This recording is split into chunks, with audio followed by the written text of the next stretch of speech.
In this video, we are going to talk about which iPad you should buy: basic iPad, iPad Air, iPad Pro, or iPad mini. So before starting this video, please like this video and subscribe to our channel for future. Which iPad is best for you? There is a lot of choice and it can be confusing. There are 4 different varieties of iPad, named as Basic iPad, iPad Pro, iPad Air, and iPad mini, and each is available with or without cellular, including 5G on certain models, which costs extra. Our in-depth buying guide assesses the whole range of iPads sold by Apple and explores all the factors that should influence your iPad buying decision, such as value for money, how much storage you need, and whether or not to buy a cellular version. We also reveal whether an updated version of each device is likely to be launched soon, answering the question of whether now is a good time to buy an iPad. Apple's iPad lineup is perhaps one of the most expansive product lineups presented by the company. There's the iPad, which represents Apple's cheapest iPad option. The cheapest iPad is actually the 9th generation model that launched in 2021 and offers a 9.2-inch screen. This is the only iPad to offer a home button. The best iPads for now may arguably still be older models. The 9th Gen iPad is the best choice for kids and budget shoppers, even a year after its debut. Meanwhile, the iPad Air, released earlier this year, remains the best Pro on a budget iPad with its fast M1 chip and Pencil 2 support. It doesn't fix that front camera either, though, so if looking good on Zoom and FaceTime matters the most, consider that 10th Gen iPad instead. Whichever model or screen size you go with, all the current iPads support the latest version of iPadOS, a version of iOS specifically for iPads, and either the 1st or 2nd Gen Apple Pencil, though the most recently released 10th Gen model's Pencil support is less than elegant. Let's just say there's a dongle involved, which is rarely a good thing. Apple is supporting external monitors as an extended desktop for iPads with an M1 chip or beta via software update to iPadOS 16 that's coming later this year, but the feature, called Stage Manager, remains buggy and feels experimental. Here is the list of Apple iPads which you consider to buy. Let's start.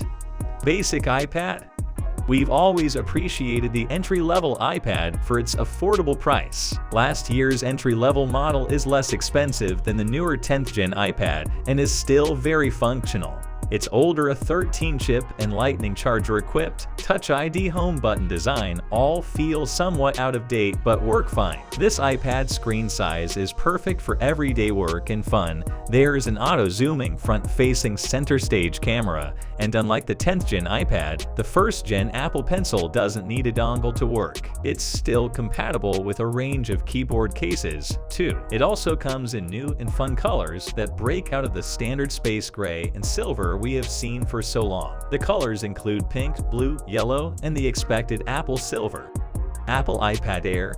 The iPad Air costs less $599 than the iPad Pro, but has less starting storage, 64 GB. It adds an M1 processor similar to that of the iPad Pro from 2021, a 5G option, and a center stage front-facing camera. It doesn't have the better-placed front camera of the 10th Gen iPad, but supports Pencil 2 and has a better processor and display. The only points where it lags compared to the 11-inch Pro are a slightly slower processor, that new Pencil 2 hover support, and faster connectivity. You still might consider the Pro worth it, depending, but keep in mind that the 2021 iPad Pro, if it's on sale for less, is the better buy. It has a faster refresh display, better rear cameras, Face ID LiDAR, and a faster Thunderbolt USB-C port. Apple also updated the color lineup for the Air, matching the iPad mini's color lineup with the addition of a new blue color. Where the iPad Pro is the model for those who want nothing but the best, the iPad Air is the model for those who want to use the tablet for work and play without big sacrifices in performance or features. At the $599 starting price, the iPad Air comes with 64 GB or $749 for 256 GB of storage. You can add cellular to it for an extra $130. iPad Pro. Apple's 2022 iPad Pro refresh added a more powerful M2 chip, faster Wi-Fi 6E and optional 5G connectivity, and a new Pencil to Hover feature that activates the display when the stylus is in close range. Not many apps take advantage of Hover, though, and the rest of this iPad designs the same as the previous model. The iPad Pro lineup are still the only models with faster 120Hz variable refresh rate displays, a step-up mini LED HDR display on the 12.9-inch model, Face ID and depth sensing LiDAR cameras, and a faster Thunderbolt 4 port. If you don't mind that the front-facing camera isn't landscape-oriented yet like the 10th gen iPads, and you have the money to burn, this is the most advanced model, but it doesn't get you any closer to being a Mac. iPad mini.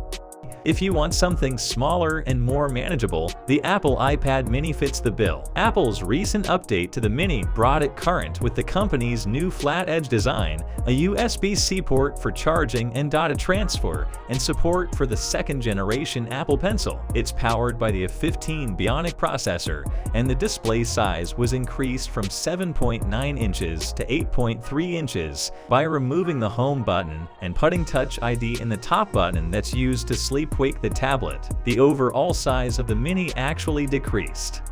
So this is our today's video. If you like my video, don't forget to subscribe to my channel or hit the bell icon. We will meet again with another interesting topic. Till then, stay safe and stay happy.